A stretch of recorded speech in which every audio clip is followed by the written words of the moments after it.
Amazing new developments in the futuristic transportation technology, the Hyperloop. So I did some research. It can actually get John from here to Nerd Town in record speed.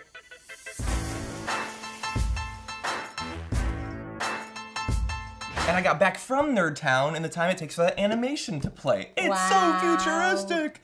Now, if you're not familiar with the Hyperloop, which I find hard to believe if you're watching this, because I talk about it all the time, we've got a short little video demonstration of some of the technology from the Daily Mail. Take a look. Evacuated tube transport uses airless vacuum tubes, which move faster and use less energy to travel between destinations. 6-person capsules travel in the tubes on frictionless maglev tracks and can reach a maximum speed of 6,500 kilometers per hour. It produces a maximum of 1 G of force at top speed. Passengers would not experience any discomfort. Evacuated tubes can be built for 1/10 the cost of a high-speed rail system and 1/4 the cost of a freeway. The tubes could travel from New York to LA in 45 minutes and from New York to China in just 2 hours. That's That amazing, is obviously. incredible. That is very, very fast. And we're going to talk about some of the safety implications a little bit because that's always fun to talk about. But the big news, and this has sort of been brewing for the past few months, is that Hyperloop Transportation Technologies, the company that has taken charge of Hyperloop development, independent of Elon Musk, who wrote the 37-page white paper 2 years ago, talking about the technology, has made a deal with landowners in Central California on a site for its first test track. The track will span 5 miles near the Interstate 5 highway between San Francisco and LA. Now, a few months ago, we found out that they wanted to build there and that they had a plan for it, but now they actually have an agreement with the landowners. And the test track, which is expected to break ground in possibly early 2016, will cost about $100 million. Construction of a full-scale system covering the 400 miles between San Francisco and LA would cost around $8 billion, they estimate at this point anyway. Right. That's really interesting to me. So this is really cool that it seems like a win-win for everybody because it costs less than building like a high-speed railway or highways, they were saying. B, this is really great for not only kind of, traveling, it'd be great to go from here to New York in 45 minutes, but also commute times and rent. Because my guess is now you can live in Oklahoma and pay, nothing in rent and go commute to New York City. Yeah. We now have a reason to live in Oklahoma. Well, I'm just saying because the rent, is going up in a lot of cities, and that's a huge problem that a lot of people are facing, and overpopulation and stuff like that. Now we can kind of spread out. I'm not saying we necessarily want to, but I'm saying we can spread out, and so that. Well, and you could live in LA and commute to New York theoretically. Well, if they yeah. Had it, I could live in Cabo and commute to New York. I could live on the moon and commute to New York. No, because eventually the tube would break. Damn. Yeah, next time. But yeah, no, and in the same way that the highway system caused people to move to the suburbs, this theoretically would make a lot of people move, I imagine. Right. And that would be awesome. It would also be great for tourism, like if there was an LA to Vegas Hyperloop, and you could get there Vegas in 15 is low minutes. on tourism. Exactly. And but think about how many more people, the main reason that I would say, I don't really want to go is it's a long drive. It's kind of annoying. But if you could get there in 20 minutes or something or less, that would be pretty awesome. Now, of course, Seems dangerous. It does seem dangerous, perhaps.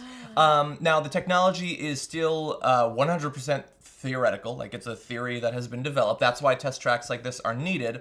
And so they can work out, will it physically work? Is it possible to maintain the tubes?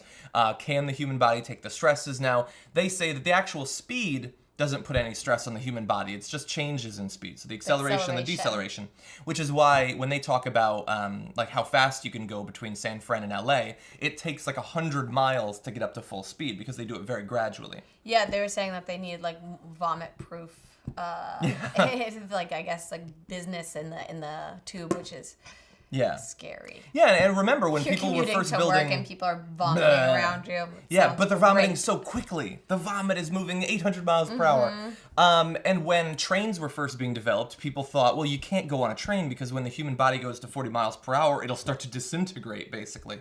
People thought that back in the day. Now, it might be that this isn't actually safe, but people survive on the space shuttle and stuff, and they go way faster than that. Right. Obviously, it's all in how you get there.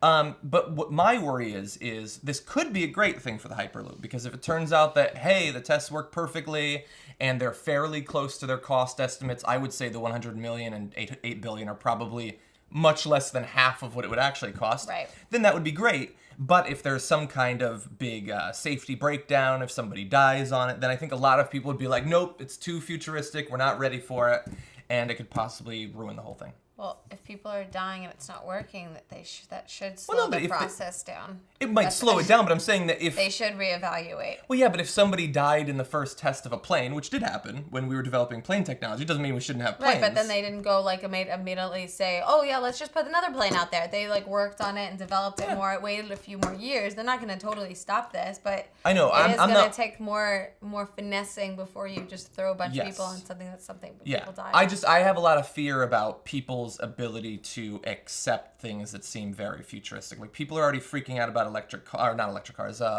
cars, like cars that you don't have to drive yourself. And I think that people are unreasonably conscious of errors in that, in a way that they wouldn't be, for instance, in that case, with regular cars. I think human death is a pretty reasonable error. I understand that, but I'm saying that if a self-driving car has one accident and a person dies, we don't stop regular cars because they have one accident. I'm saying we would be unreasonably critical of the self-driving car. Yeah, we'll see. I think it'll take a lot of people time to adjust. There's always the first tech adapters and stuff like that. And the good news is for all of you that want to jump on a Hyperloop, if people are dying or something like that, the lines are going to be really short. Exactly. You'll get there really fast, almost as fast as you can get on the actual Hyperloop. So let us know what you think about this. Would you be willing to try it out? Do you think it could ever reach either state level or national level distribution and use? Let us know in the comment section, and we'll see you next one.